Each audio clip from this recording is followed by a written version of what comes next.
and stuff like that. But I feel like at the moment the visual effects are fine. Cinematography is great. I really love the set design in these recent episodes. I think, although it's probably my least favorite episode of all time, Orphan 55 had some great sets. Yeah, I'd agree with you on that. And the costumes are okay as well. Okay, it's a man in spandex running around, but it's always going to look like a man in spandex running around. Yeah. Although talking about costumes, I feel like we should just sweep under the rug whatever. What was it?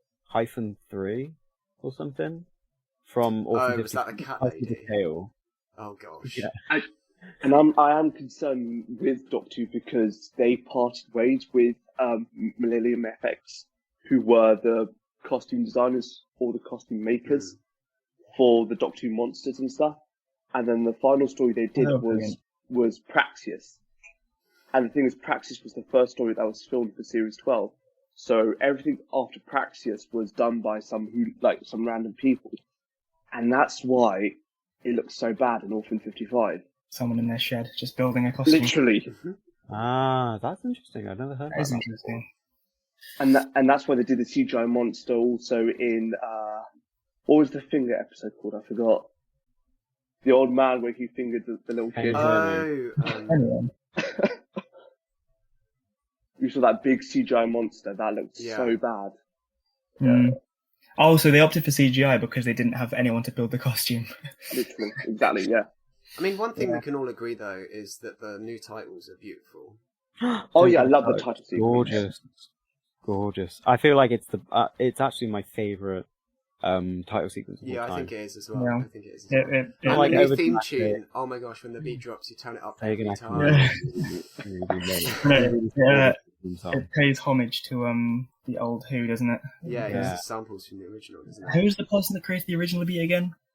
I have no What, idea. the one from 1963? Incredible It person. was Yeah, the Ron woman. Grainer and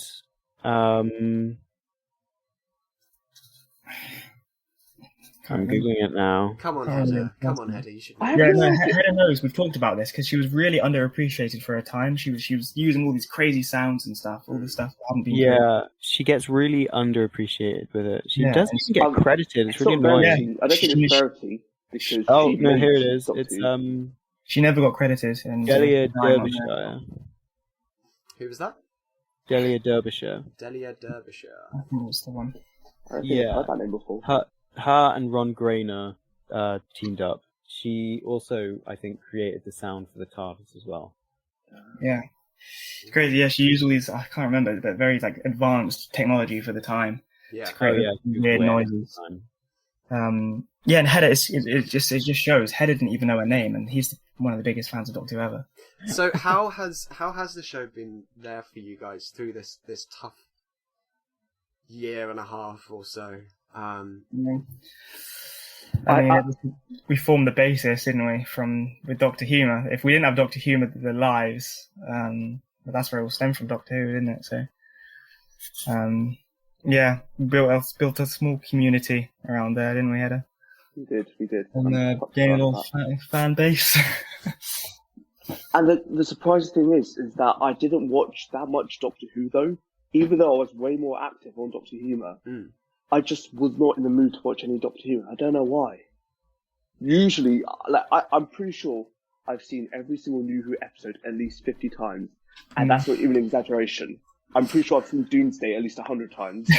But maybe that's just it. I'll tell you what we need to do. We need to calculate how much time of our lives has been either wasted or, let's not say wasted. Dedicated. Dedicated, that's a good word, Toby. Dedicated to this show and just weep.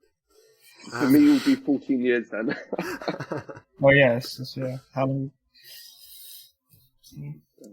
So you guys have interacted with the community more than you spent time with the show, you reckon? Yeah, I think, yeah. I mean, that first live that I did, I only did it for the hell of it. I just thought, I'm a bit bored. Let's see if I can get a few people to join. We might talk a bit about Doctor Who. What else is there to do? And the live was only meant to go on for about half an hour to an hour, if that. And then the first live ended at like 4 a.m. in the morning.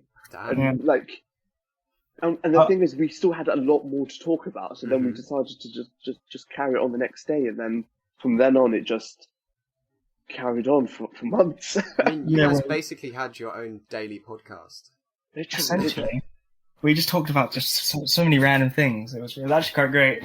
We would talk about Doctor Who for like the first 10 minutes, and then afterwards we would, And then we'd we're like repeating people come back, and we'd like start to like make friends and stuff, meet new people. It was great. That's actually really cute, though. Yeah, it is. Yeah, we What's been the best interaction you've had with one of your fans or one of your friends you've made through doing these live streams? Well, for me, and I know you're going to get jealous, Tom, it's the fan art, the Captain America fan art.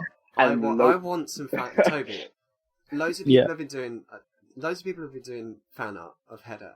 I want just one piece of art done of me, just one, and I'll be happy. I'll be content with my life. Even I got fan art. I don't know why you're. Even Toby got fan art. Yeah, I got some fan art of me being Spider-Man. You got an edit. I forgot, Toby. You got like a video edit too. I got a video edit as well from somebody I didn't know. It was very strange. I mean, I love just talk to people about Doctor Who in general, and then talk to them in general just about anything. But yeah, personally, it would be the art. What about you, Tobe? What's been your favourite fan interaction? I mean, it's probably just we've got the Instagrams. That's the name of our little community that we've made in the Instagram. Yeah. It's just good talking to them a lot. It's got everyone through lockdown. 1, 2, and 3. Yeah, 1, 2, and 3, all the lockdowns. But everyone's always active on there. Usually, group chats die with a lot of people in after a few like weeks or something. But this has been going for it's almost been a year now. Yeah, it's crazy, and everyone's still on it all the time. God, it has as well. Yeah. Oh, that's sad. Thanks for that, Haider. Boris. Reminding us. I wonder when it will end. I wonder how Yasrine and Graham felt when the Doctor dropped them off in 2020. Man, of all the years, 2020. Couldn't have skipped the year. Imagine that. You know, in the episode when she says, I'll drop you back in 2020. Actually, it's an episode in series 12, I think. She says, I'll drop you back in 2020. Somebody tweeted that photo. They said, is the Doctor threatening them in this? I mean, I would not ever want to relive that year. Oh, God, it sucked. Yeah. But the thing is, that year started off really good for me and Tobe. It did. We thought it was going to be the best year of our lives. Oh my God. It was you guys. You jinxed it. Yeah, honestly, God, I did. It was New Year's Eve. It was the best New Year's I've ever had. And then I was like, I said to Haider, this is going to be the best year ever. Dang it, Tobe, you just had to say 12 o'clock, I jinxed it. You didn't say that this year, did you? I didn't know. Oh, thank God for that. Okay. This is going to be the best year ever, guys. This is going to be the worst year ever. There we are. You guys got a favourite line from the show? I've got a favourite quote. I wouldn't say line, but a quote. What, yeah. Are they not the same thing when we're talking about a TV show? Well, so, I mean, for me, it would be the Davros line to the Doctor in Journey's End. Yeah, it's when he's opening up the Doctor's soul, and he says, a man who abhors violence, never turning back because he dare not out of shame, and like how you turn normal people into weapons and stuff. And then he starts talking about all the people that have sacrificed themselves for you, and you just ignore them. And the thing is, the Doctor stays quiet because he knows Davros is telling the truth, and he doesn't know what to say. I'm going to ask the same question to you as I did for Big Finish, but Toby, have you seen Classic Who? I can't remember if you said you had or not. Yeah, Tobe, have you seen Classic Who?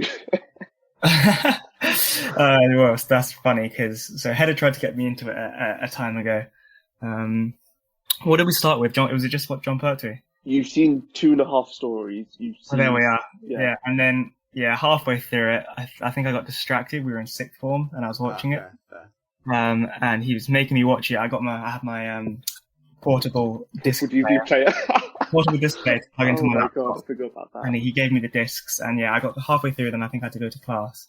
and then I never returned from there. So I left John Pertwee Getting mind fucked by that Silurian. mind-bended by the Silurians in a cage. What about you, Toby? Have you seen Classic? I've seen quite a few Hartnell ones from season 1. I've seen his first 4 episodes. I've seen all of the Dalek episodes, like from the Daleks, like that story. I think I started watching, it might have been the Smugglers, I'm not too sure. But I watched the first 2 episodes of Spearhead from Space, and I also watched first 2 parts of Robots. And then And you never finished them off. No, because it was when I was round my granddad's, because he had them on, and then he also for Christmas gave me his BritBox login, which was cool, I guess. But until he decided to log me out of it. Oh, well, I can get you sorted with that, don't worry. I've got a Google Drive with every single Classic Who story on there, so... Oh my God. So that was where I was going to lead to with this. Where would you recommend starting? Would you recommend starting at the beginning, or would you recommend just... For me, I'd start at the beginning. I mean, I'm not giving recommendations, but that's where I'm gonna... I mean, for me, I haven't even seen that many Hartnell and Patrick Troughton stories. I for some reason, I decided to go with Pertwee because it was the first one in colour. And I just thought, you know what, let's just see what this is, what's this one like, and then I'll move backwards if I have to. I never did. But, yeah. I mean, for me, to be honest, any Doctor does have a good, So every Doctor has a starting point, so it doesn't really matter what point you join at. But, like Toby said, if you might as well just start off at the beginning. But, yeah. It'll be interesting. You could do like a whole Whoniverse sort of little watch along of like everything that aired on TV. So all of Classic Who, and then like actually, hang on, I have a timeline. Do you? To watch it in. Yeah, hold on. Yeah, so Classic Who seasons 1 through 9, and then like it's got the 3 Doctors, and then Classic Who 10 through 18, and then Canine and Company. Throw that in there, that'll be fun. Is Canine and Company the British one or the Australian one? The British one. Yeah, the British. That's the one with Sarah Jane, where they have her literally like drinking alcohol in the intro. Fair. She's just sat there on like a table, just like with a glass of champagne. I'm like, get it, Elizabeth, get it. Sci-fi. Yeah. The 80s, again, the 80s were a different time. Absolutely. Actually, I think it might have been the 70s. Still. No, it was 1981 because Peter Davison was the Doctor at the time. Oh, I see. Of course you know that off the top of your head. Pacific again. What an icon. Brainiac. I'm telling you, he should go on Who Wants to Be a Millionaire. No, not even that. You should go on Mastermind. There we are, yeah, You should Mastermind. do Doctor Who Mastermind. Oh, that's it, sorry, Mastermind, yeah. I feel like I'll get fucked over somehow, I don't know. You just forget something really obvious. It'd be like, who was the first Doctor in the Revival series? You'd be like, John Hurt. I mean, technically, yes, I know. John Hurt. I know. Yeah. That's He what loves I his said. technicals. He does. I think it's the word I've heard. I think it's the word I've heard the most in my conversations with him. Well, technically. Well, yeah, because he says how like a Doctor reigns from like even the time they're not on. Like, was it, Haider? The what? So like, through the years. So, you know, for instance, Peter Capaldi aired in the Fires of Pompeii. Yeah. And then yet you say he's been the Doctor since then until... But he hasn't, though, because he was playing a different character. Well, no. There's a rumour where people believe that was the 12th Doctor. He decided to become a human and just live in Pompeii for a bit. So we did like a family... Like a chameleon arc thing. Yeah. So the TARDIS was somewhere in Pompeii just chilling, and yeah. But doesn't the TARDIS get all weird when it crosses its own path? Don't those crabby things come? The crabby things with the mouth vaginas. No, because okay, if that were to happen in Day of the Doctor, in the ending scene when they have 3 TARDISes back to back, and they're most likely inside a TARDIS because people believe the art gallery. Oh yeah, is the curator's TARDIS, don't they? Yeah, that's 4 TARDISes within a small space. where the hell were the Reapers? It's bigger on the bigger on.